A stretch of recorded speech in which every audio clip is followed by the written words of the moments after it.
On January 8th, the NBA saw its first blockbuster trade of 2026. The Atlanta Hawks traded four-time All-Star Trae Young to the Washington Wizards for CJ McCollum and Kispert. No draft picks, no young players. Just a straight swap that sent shockwaves through the league. And here's the craziest part. The Hawks were 2-8 with Trae this season and 17-13 without him. An all-star guard in his prime just got traded for role players and expiring contracts, so who really won this deal? Today, we're breaking down every angle of the Trae Young trade. We'll look at what the Hawks are thinking, what the Wizards are getting, and who actually came out on top. Let's start with what Atlanta received. CJ McCollum and Kispert. On the surface, that looks like a terrible return for a four-time All-Star. But here's the context you need to understand. The Hawks have been better without Trae Young this season. That's not an opinion, that's a fact. Atlanta went 2-8 in games with Trae and 17-13 without him. The offense flows better, the defense is more engaged, and guys like Jalen Johnson are thriving. Johnson is averaging 23.7 points, 10.3 rebounds, and 8.3 assists this season. He's having a legitimate breakout year. Here's what the Hawks are really getting in this trade. They're clearing $49 million off their books for next season when Trae's player option kicks in. McCollum has a $30.6 million expiring deal this year, which gives them massive flexibility.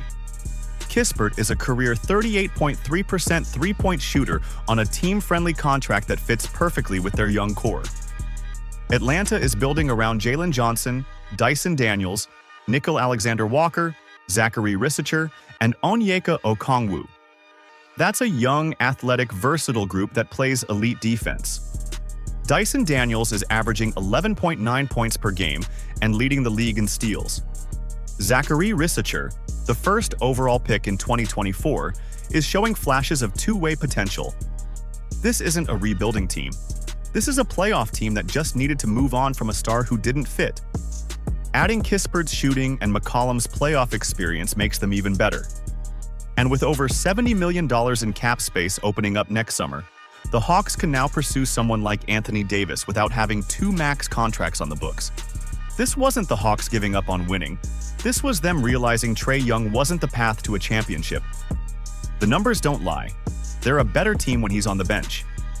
If you're enjoying this breakdown so far, smash that like button. We post videos every Monday and Friday with the best NBA analysis on YouTube. Now let's talk about Washington. On paper, this trade looks like highway robbery for the Wizards. They just acquired a four-time All-Star for two role players and gave up 0 draft picks. That's insane value. Trae Young averaged 19.3 points and 8.9 assists in limited action this season before injuries shut him down.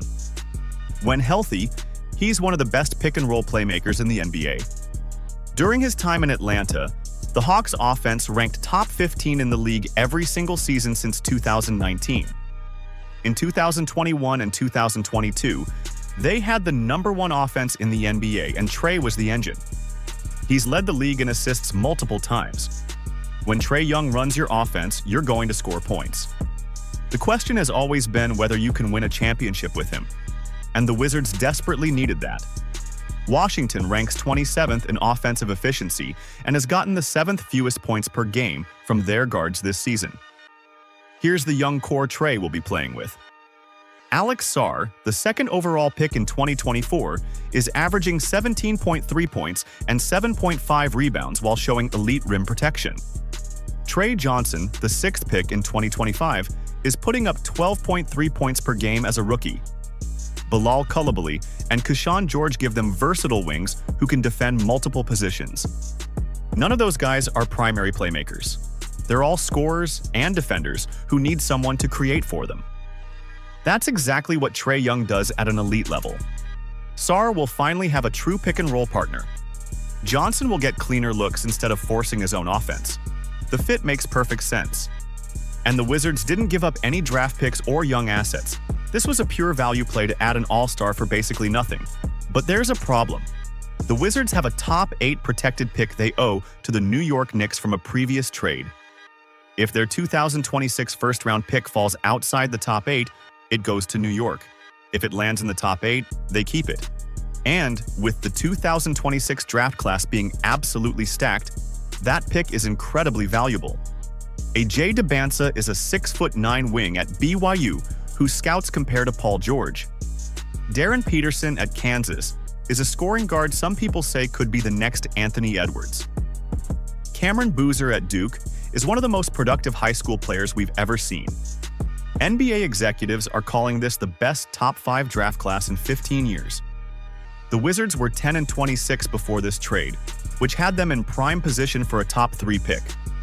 Adding Trae Young is going to win them more games, which pushes them further from the top of the lottery. Here's the question. Is Trae Young worth potentially losing out on A.J. Dybantsa or Darren Peterson? The Wizards are betting yes. They're betting that pairing Trae with their young core is more valuable than tanking for another lottery pick. But according to reports, Washington has been obsessed with keeping that pick. So don't be surprised if they play Trae limited minutes for the rest of this season to protect their lottery odds. So who really won this trade? Let me give you my honest take. If you were running one of these teams, would you have made this deal? Drop your thoughts in the comments. The Atlanta Hawks won this trade, and it's not even close. They got out of a max contract for a player who made their team worse. The on-court numbers prove that Atlanta is better without Trae Young. They're more balanced, they defend better, and Jalen Johnson has emerged as a legitimate star. The Hawks now have cap flexibility, better roster fit, and a young core that can grow together. McCollum and Kispert aren't flashy names, but they're exactly what this team needed: shooting, playoff experience, and guys who don't need the ball in their hands.